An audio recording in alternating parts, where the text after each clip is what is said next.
Le général Hermann Bernhard Ramke se tient dans le bunker de commandement du fort Montbarré, avec 3 mètres de béton armé au-dessus de sa tête. Il passe la main sur le mur froid et sourit. « Que les Américains viennent, dit-il à son aide de camp. Ils se briseront contre ces murs comme des vagues contre une falaise. » Il se trompe. 6 août 1944, la forteresse de Brest, en Bretagne.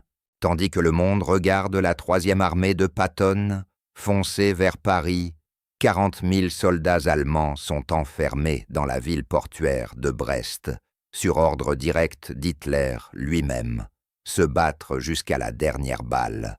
La forteresse ne doit jamais tomber. Leur commandant n'est pas un officier de garnison ordinaire. Le général Hermann Bernhard Ramke est une légende. Parachutiste de 55 ans, il a sauté en Crète en 1941, combattu dans la guerre de Rommel en Afrique du Nord, et reçu la croix de chevalier avec feuilles de chêne pour avoir tenu des positions jugées impossibles. Hitler l'a personnellement choisi pour Brest, car Ramke a une réputation, il ne recule jamais. La forteresse elle-même est un chef-d'œuvre de l'ingénierie allemande. Le fort Montbarré, pilier des défenses orientales, possède des murs de 3 mètres d'épaisseur, renforcés d'armatures en acier, et conçus pour résister à des impacts directs d'obus d'artillerie de 100-500 mm. Les casemates disposent de champs de tir croisés. Les dépôts de munitions sont enfouis à 10 mètres sous terre. Chaque approche est couverte par des nids de mitrailleuses et des canons anti-chars installés dans des blockhaus en béton. Le 7 août, Ramke parcourt le périmètre et calcule ses chances. Il dispose de 2000 parachutistes d'élite de la 2e division de parachutistes soutenus par l'infanterie de marine, des personnels au sol de la Luftwaffe et l'artillerie de forteresse. Il a 6 mois de vivres des munitions pour un siège d'1 an et de l'eau provenant de puits profonds, impossible à empoisonner. Les Américains devront engager toute leur armée pour prendre cet endroit, dit-il à son état-major. Et d'ici là, la guerre sera terminée. Ce que Ramke ignore, c'est que les Américains n'ont aucune intention d'attaquer sa forteresse avec l'infanterie seule. Pendant ce temps, à 200 km à l'est, un convoi de chars britanniques est chargé sur des navires de transport. Ce ne sont pas des chars ordinaires. Ils appartiennent à la 79e division blindée, une unité si secrète que même la plupart des commandants alliés ignorent son existence. Les Britanniques les appellent les Funnies de Hobart, du nom de leur commandant excentrique, le major général Percy Hobart.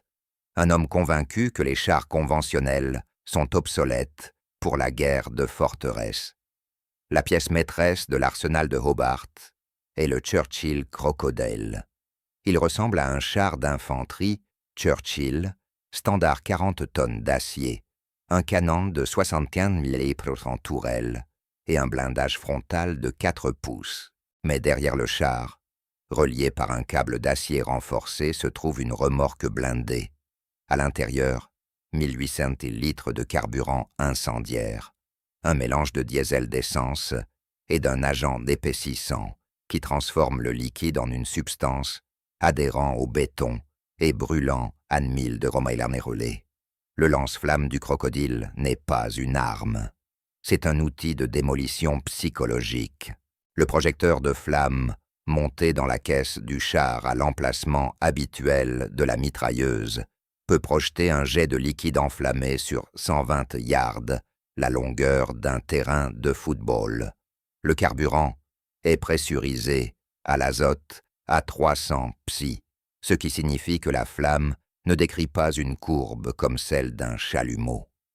Elle jaillit en ligne droite, assez vite pour pénétrer par des meurtrières étroites et ricocher dans les angles à l'intérieur des bunkers. Les Britanniques ont testé le crocodile contre des bunkers allemands capturés en Angleterre. Les résultats ont été immédiatement classifiés. Les ingénieurs ont rapporté qu'une seule rafale de 3 secondes pouvait élever la température interne d'une casemate à 500 degrees suffisamment pour enflammer les munitions, faire fondre les joints en caoutchouc des masques à gaz et provoquer des brûlures du second degré sur la peau, exposée uniquement par la chaleur rayonnante. Les soldats, à l'intérieur, ne mouraient pas des flammes. Ils mouraient par manque d'oxygène, le feu consumant tout l'air respirable dans l'espace clos. Le 25 août 1944, 15 Churchill, crocodiles sont affectés au 8e corps américain pour l'assaut contre Brest. Les commandants américains sont sceptiques. Le major général Troy Middleton, commandant le 8e corps, observe les chars britanniques et pose la question évidente. Pourquoi avons-nous besoin de lance-flammes alors que nous disposons d'artillerie de 155 mm? L'officier de liaison britannique, un capitaine de la 79e division blindée, lui répond en une seule phrase « Parce que votre artillerie ne peut pas forcer des hommes à se rendre lorsqu'ils sont prêts à mourir. Nos crocodiles-ci. 8 septembre 1944. 33e jour du siège. Depuis 5 semaines, les 2e, 8e et 29e divisions d'infanterie américaines progressent péniblement à travers les défenses extérieures de Brest. Les gains se mesurent en mètres. Chaque rue est minée. Chaque bâtiment est un point d'appui. Les Allemands combattent depuis les ruines avec un fanatisme qui choque même les vétérans américains ayant survécu à la Normandie. Le 8e corps a déjà perdu 9000 hommes plus de pertes que lors de l'ensemble de l'assaut des plages de Normandie, et il n'a même pas atteint l'anneau intérieur des fortifications. Le fort Montbarret, clé des défenses orientales de Brest, reste intact. L'artillerie américaine a tiré 30 000 obus sur le fort. Les murs de béton sont criblés d'impacts, mais aucune casemate n'a été percée. À l'intérieur du fort Montbarret, la confiance de Ramke demeure inébranlable. Le 13 septembre, il reçoit un ultimatum de reddition du major général Charles Gerhardt, commandant la 29e division d'infanterie. Le message est sans détour. La résistance prolongée est inutile. Rendez-vous maintenant et épargnez vos hommes. La réponse de Ramke est transmise par radio à 14 heures. Je suis un parachutiste allemand. Je ne capitule pas avec des forteresses. Venez la prendre si vous le pouvez. Cette nuit-là, Ramke écrit dans son journal « Les Américains ont du courage, mais ils n'ont pas la volonté de payer le prix pour cette forteresse. Ils abandonneront avant nous. Ils se trompent. 15 septembre, 06h00. Les Américains lancent leur premier assaut direct contre le fort Montbarret. 2 compagnies du 116e régiment d'infanterie, appuyées par des chars M4 Sherman et des équipes du génie de combat, avancent sur 400 yards de terrain, découvert vers la porte principale du fort. Les Allemands attendent que les Américains soient à 100 yards, puis ouvrent le feu.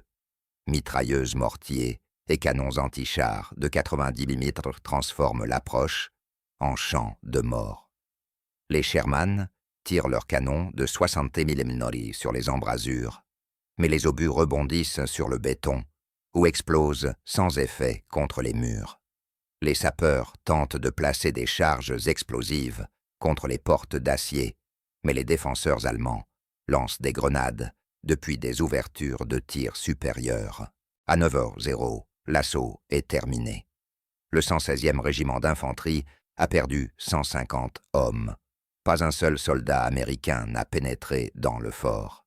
Les Sherman se replient en 2 chars, détruits 3 endommagés. Le fort Montbarret est intact. Dans son poste de commandement, Ramke reçoit le rapport et hoche la tête avec satisfaction. Exactement comme je l'avais prévu. Le courage seul ne peut prendre une forteresse, il leur faut un miracle. Ce que Ramke ignore, c'est que le miracle est déjà en route. 16 septembre, 07h30, Fort Montbarré. Le matin est couvert, avec des nuages bas qui étouffent les sons.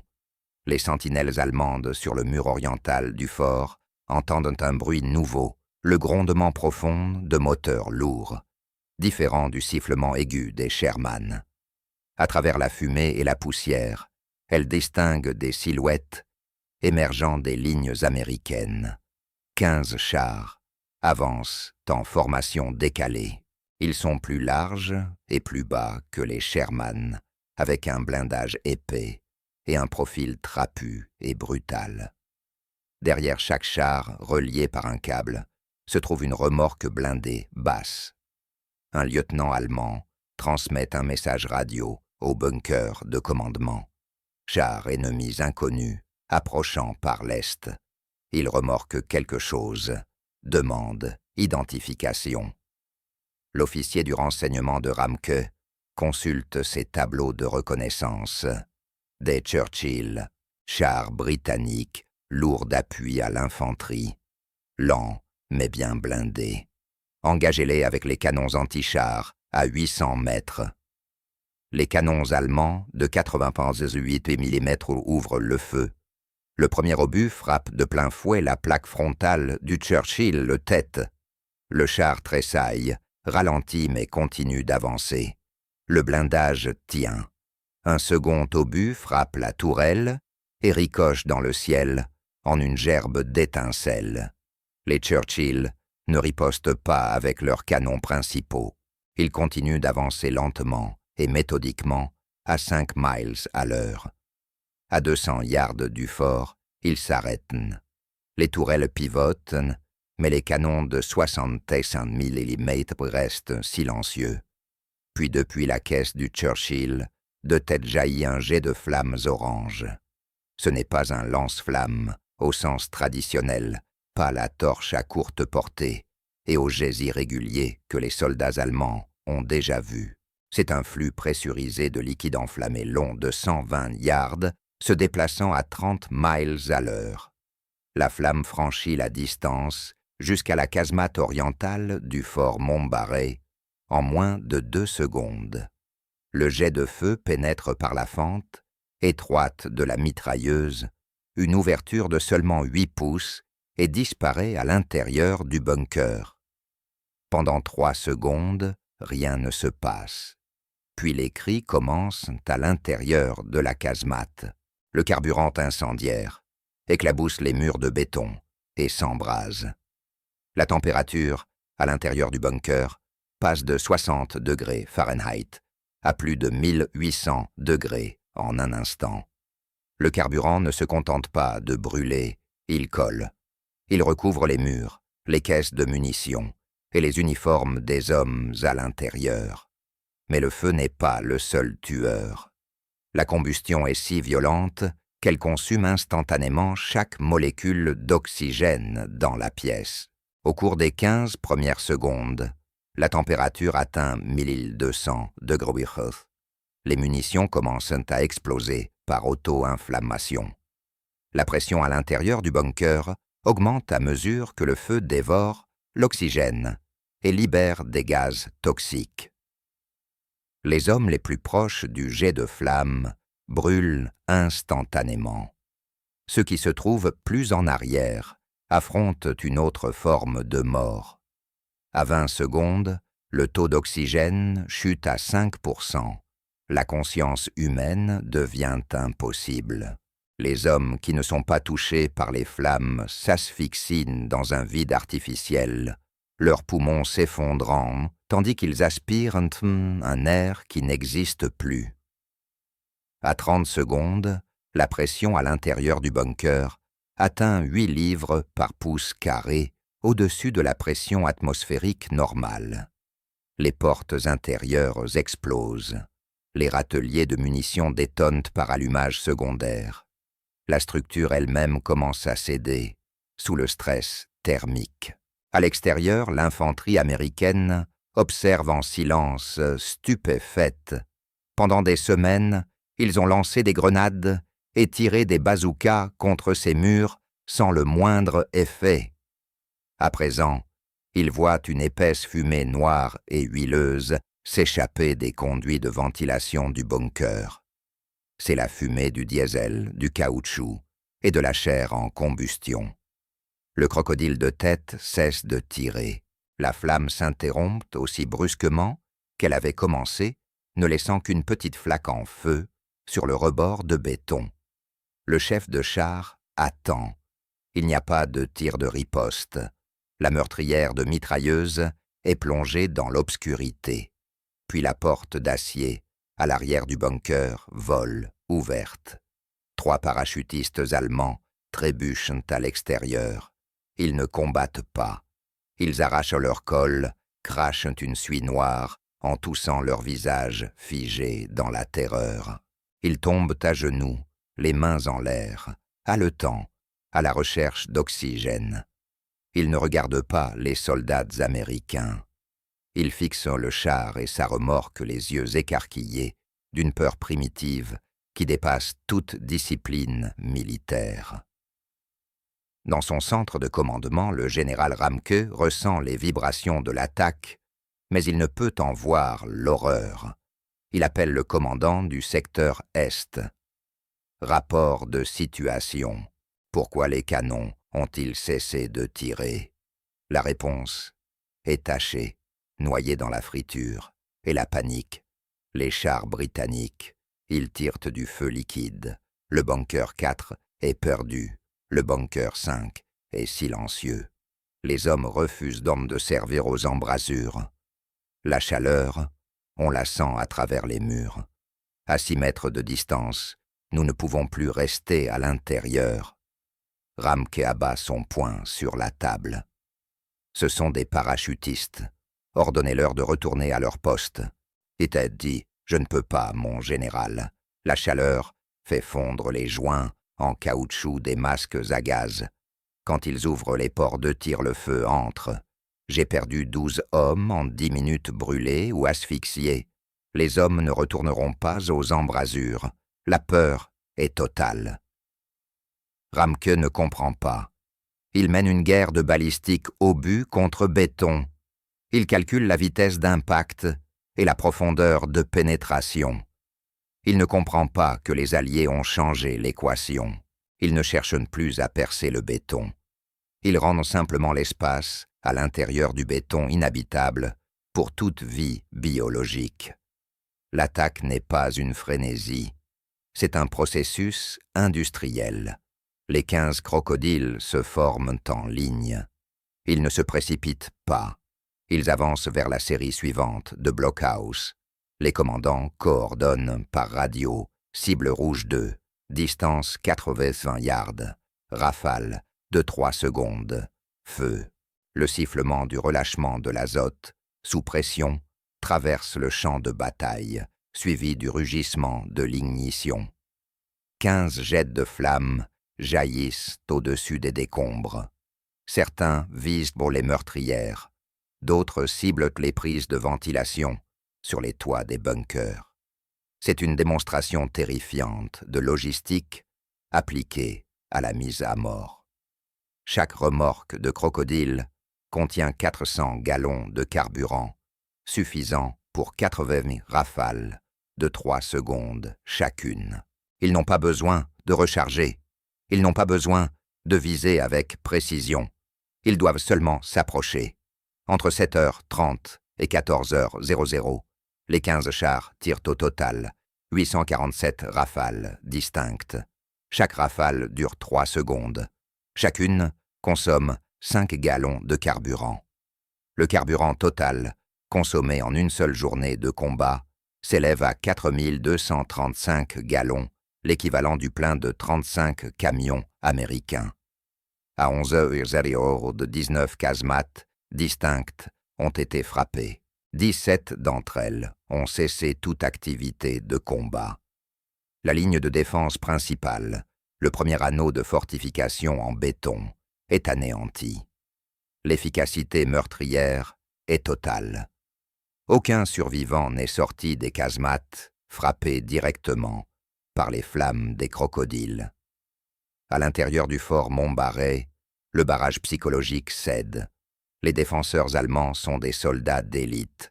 Ils ont survécu aux steppes glacées de Russie et aux sables d'Afrique du Nord. Ils peuvent supporter des bombardements d'artillerie qui font trembler la terre pendant des jours. Ils peuvent affronter des charges à la baïonnette, mais ils ne peuvent supporter l'attente d'être cuits vifs alors que les chars approchent de la cour intérieure des officiers allemands, dégainent leurs pistolets pour forcer leurs hommes à se poster aux fenêtres. Les hommes refusent. Dans un cas, un sergent abat son propre lieutenant plutôt que d'ouvrir le port de tir qui laisserait entrer le feu liquide. L'illusion de la forteresse imprenable se dissout. Les murs de béton auxquels Ramke faisait confiance pour protéger ses hommes sont devenus leurs tombeaux. L'épaisseur des murs empêche toute fuite. Les complexes systèmes de ventilation, conçus à l'origine pour filtrer les gaz toxiques, agissent désormais comme des cheminées, aspirant la chaleur et la fumée profondément dans les casernements souterrains. Le dispositif destiné à sauver des vies devient une machine à concentrer une chaleur mortelle. À 14h00, le périmètre oriental est silencieux. Il n'y a plus de tirs, seulement le crépitement des réserves en feu et le ronronnement grave des moteurs, des Churchill au ralenti. L'infanterie américaine se relève de la boue et commence à marcher et non à courir vers les murs de la forteresse. Elle ne rencontre aucune résistance. Les Allemands encore en vie sont recroquevillés dans les coins les plus profonds des sous-sols, priant pour que le feu ne les atteigne pas. Le 18 septembre, la fin est inévitable. Ramke est assis dans son quartier général. Les rapports sur son bureau n'ont plus aucun sens. Munitions 90%. Vivres suffisants pour 4 mois. Eau abondante. Sur le papier, il peut encore tenir 1 an. En réalité, il a perdu le contrôle de son armée. La peur des chars lance-flammes s'est propagée comme un virus dans la garnison. Des sections entières se rendent dès qu'elles entendent le bruit d'un moteur de char. Dans les 48 premières heures suivant l'arrivée des crocodiles Ramke, perd le contrôle de 34% de ses positions défensives. 19 casemates sont neutralisés. 23 bunkers sont abandonnés sans assaut direct. Les défenses orientales et septentrionales, qu'il pensait pouvoir tenir pendant des mois, sont liquidées en 72 heures. Les rapports de pertes sont dévastateurs. Sur les 2000 parachutistes d'élite Fallschirmjäger 147 sont confirmés morts. 312 autres sont portés disparus, probablement ensevelis dans des abris effondrés ou brûlés, au point d'être méconnaissables. Mais ce sont les pertes psychologiques qui terrifient Ramke. Plus de 600 hommes se sont rendus volontairement des hommes, qui avaient juré au Führer de se battre jusqu'au dernier. Ramke comprend alors une vérité cruelle. Les Américains ne l'ont pas vaincu par le courage. Ils ne l'ont pas vaincu par de meilleures tactiques. Ils l'ont vaincu avec une tricherie, une solution industrielle à un problème militaire. Il se lève et ajuste sa croix de chevalier. Il enfile ses gants de cuir. Il examine son uniforme dans le miroir. Il ne brûlera pas dans un trou comme un rat. Il sortira à découvert. Il préservera sa dignité d'officier et de soldat. 19 septembre 1944, Ramke se rend officiellement et remet la forteresse de Brest au brigadier général Charles Canham de la 8e division d'infanterie américaine. La scène est un contraste saisissant. Ramke est impeccable bottes lustrées, uniforme parfaitement ajusté. Il se tient avec l'arrogance d'un aristocrate prussien. Il exige de voir les lettres de créance du général américain, laissant entendre que Canham paraît trop négligé pour accepter la reddition d'un général allemand. Canham, couvert de poussière et de boue, après des semaines passés à dormir dans des trous d'hommes, se contentent de désigner les soldats américains, sales et épuisés, qui se tiennent derrière lui tenant leurs fusils M1 Garand et observant les ruines allemandes. « Voici mes lettres de créance, » dit Canham. Ramke regarde les soldats, puis son regard se porte au-delà d'eux, vers la route, où les Churchill Crocodile sont stationnés leurs remorques de carburant vides, leurs canons noircis, refroidissant dans la brise marine. Il se raidit salut, puis est emmené en captivité. La bataille de Brest est terminée, mais le prix payé est vertigineux. La ville a été rayée de la carte. L'artillerie américaine et les chars lance-flammes britanniques ont détruit 90% des bâtiments, les installations portuaires. Le véritable objectif dont les Alliés avaient besoin pour ravitailler leurs armées ont été démolis par les ingénieurs de Ramke avant la reddition. Il faudra des mois pour les réparer. En fin de compte, Brest s'avère stratégiquement inutile pour les Alliés. Mais la leçon de Brest est inestimable. L'armée américaine comprend que dans la guerre moderne, il n'existe pas de forteresse imprenable. Il n'y a que des cibles qui n'ont pas encore été frappées par l'arme adéquate. L'idée romantique du défenseur obstiné, tenant contre toute attente, est morte. Elle a été tuée par la capacité industrielle de transformer un bunker de béton en fourneau infernal. Ramke passe le reste de la guerre dans un camp de prisonniers aux États-Unis dans le Mississippi, convaincu d'avoir remporté une victoire morale en tenant 39 jours. Il ne comprendra jamais qu'il n'a été qu'un retard mineur dans une guerre décidée par la logistique. Tandis qu'il cirait ses bottes dans un bunker, les usines américaines produisaient 500 chars par semaine. Tandis qu'il accumulait des munitions, les pipelines alliés pompaient des millions de gallons de carburant à travers l'océan, un carburant qui finirait par se retrouver dans la remorque d'un Churchill Crocodile et réduire ses illusions en cendres. Les 17 chars, Tiger brûlés à Gela, en Sicile, la 6e armée encerclée à Stalingrad, les parachutistes allemands asphyxiés dans les bunkers de Brest. C'est toujours la même histoire, celle du courage se heurtant à la réalité industrielle, celle de l'excellence tactique confrontée à la capacité de production. Une histoire écrite non par des généraux et des stratèges, mais par des ingénieurs dans les usines, par des ouvriers des chantiers navals, par des hommes qui ont fabriqué les outils, rendant l'héroïsme individuel obsolète.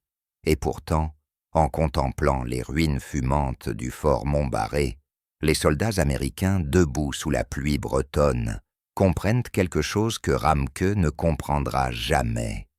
La guerre n'a pas été gagnée par une arme unique.